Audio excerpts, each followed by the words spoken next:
Big Blue, stop right now. MetLife Stadium just exploded with breaking news, and one fact is already on the table: 7,987 yards.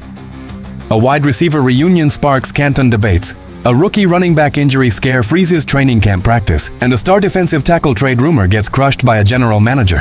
Insiders warned us this morning, and here is the immediate truth. 7,987 yards is the career receiving total that keeps Odell Beckham Jr. out of the Hall of Fame. If you bleed blue and red more than you hate the Eagles, smash like and subscribe right now. We start with the legacy debate shaking New York. Stay locked, double cliffhanger at the end. Whispers turned into footsteps across the Meadowlands. The name? Odell Beckham Jr. Now watch the legacy shift before our eyes. The Hall of Fame conversation around Eli Manning is already burning red hot. But when Odell stepped back onto the Giants' practice field, the entire NFL media exploded with one single question. Can this superstar receiver actually earn a gold jacket in Canton? Fan-sided analyst Nick Villano floated a wild scenario claiming that if a 33-year-old Odell hits over 1,000 receiving yards alongside rookie quarterback Jackson Dart, star receiver Malik Neighbors, powerhouse back Cam Scatterbo, and new head coach John Harbaugh to revive Big Blue, his Hall of Fame narrative could completely flip. But when you examine the raw numbers, the cold reality hits hard. Odell currently sits at 7,987 receiving yards, placing him 123rd on the all-time list. To put that in perspective, former Giants legend Amani Toomer finished his career with 9,497 yards, and nobody is pushing for Toomer in Canton. Look at Pierre Garçon, who finished with 628 career catches compared to Odell sitting under 600 catches today. Look at Brandon Marshall, who amassed 970 receptions and over 12,000 yards, yet still cannot sniff a Hall of Fame vote. The logjam at wide receiver is historical. Torrey Holt remains inexplicably snubbed, while Steve Smith Sr. sits 8th all-time in receiving yards and barely made finalist cuts. Even with Odell winning a Super Bowl ring with the Los Angeles Rams, his stat line simply lacks the career volume to compete with legendary wideouts waiting in line. Beyond the volume statistics, we have to look at the efficiency and availability factors that define the middle stretch of his career. Early on, Odell was on a Hall of Fame trajectory that rivaled Jerry Rice and Randy Moss, pacing the entire league in receiving yards per game through his first 3 seasons in New York. He was an unstoppable athletic force, capable of taking a simple 5-yard slant 80 yards to the house on any given Sunday. However, injuries severely altered that trajectory.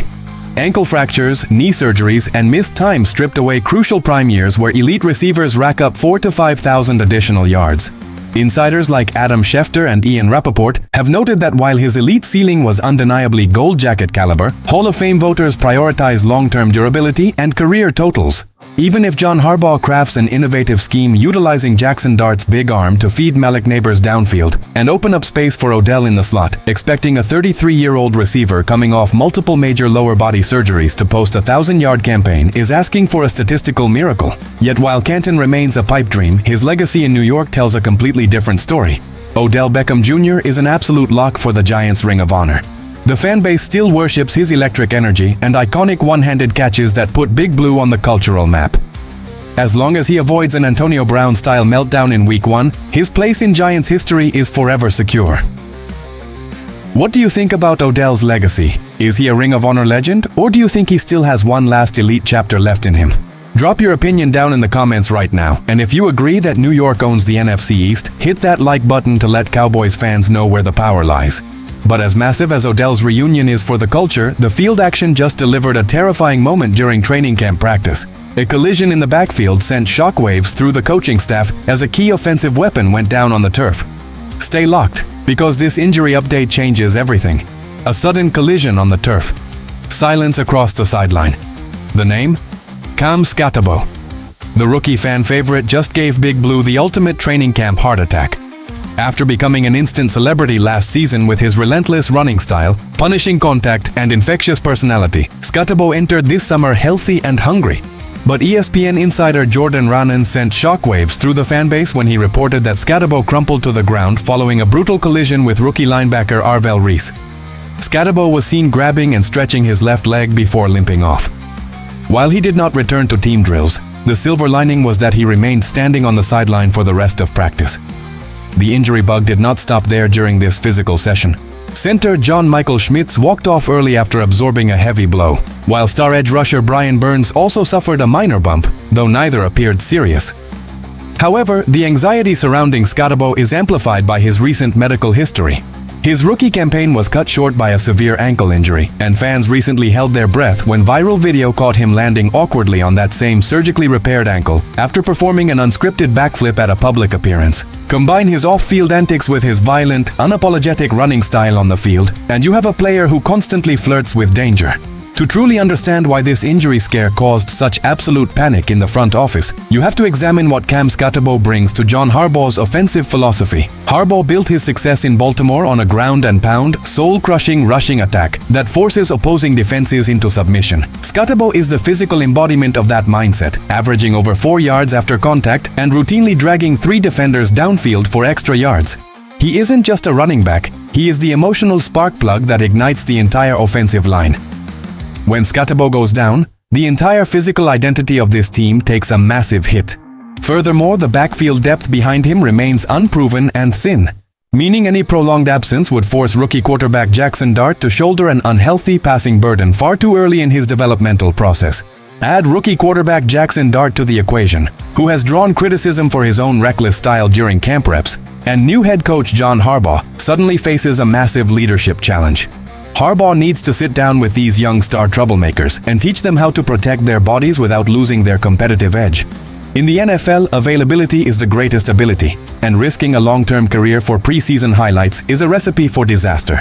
The Giants' front office cannot afford to lose Scotabo if this offense wants to build physical identity. How many rushing yards do you project Cam Scotabo to rack up this season if he stays healthy? Drop your exact stat predictions below. If you trust John Harbaugh to restore toughness to this franchise, hit that like button right now and show your support for Big Blue.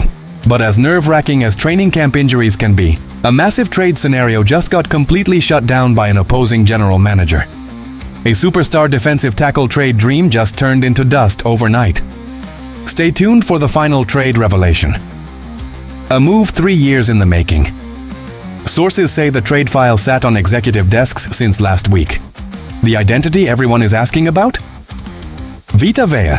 And the Tampa Bay front office just slammed the door shut on New York. When the elite defensive tackle requested a trade from the Tampa Bay Buccaneers amid intense contract negotiations, Giants fans immediately fantasized about bringing the 340-pound game wrecker to MetLife Stadium to instantly cure Big Blue's atrocious run defense from last season. On paper, it sounded like a match made in heaven. New York struggled against power rushing attacks week after week, repeatedly getting pushed around in the trenches against physical division rivals like the Philadelphia Eagles and Dallas Cowboys.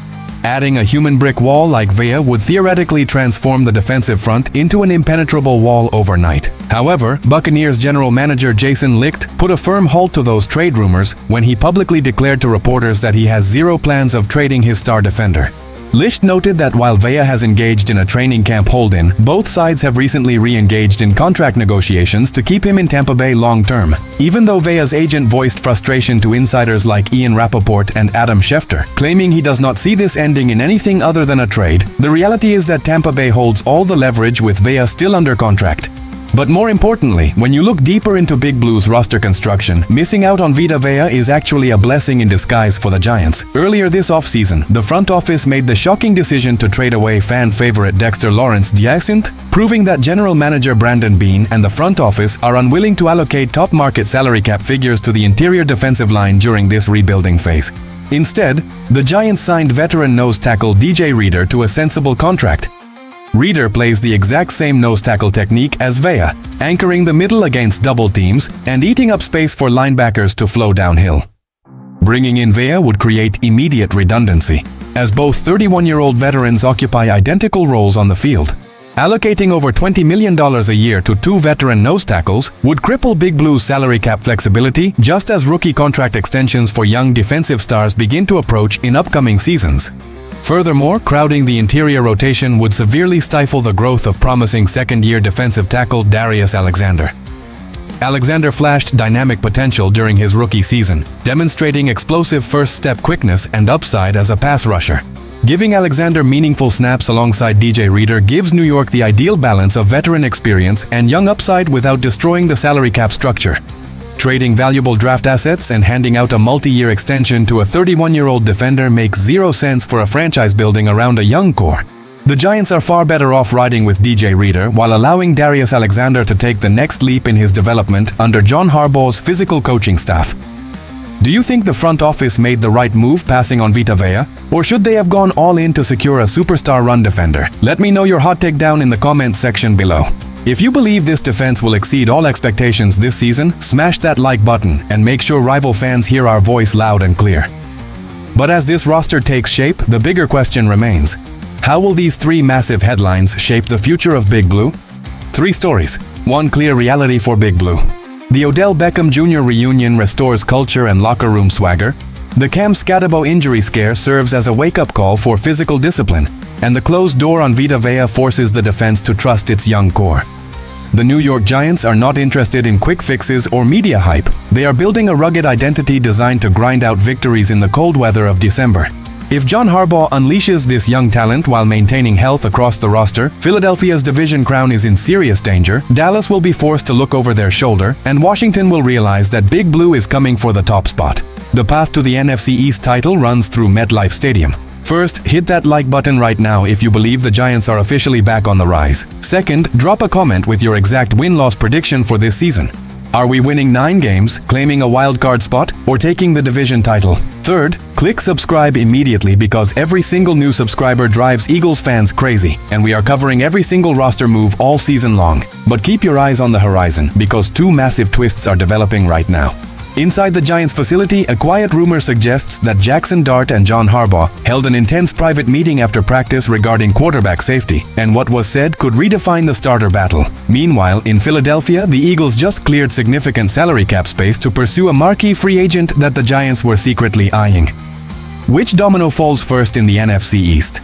Stay locked, keep believing, and let us bring the noise to MetLife. Go Big Blue!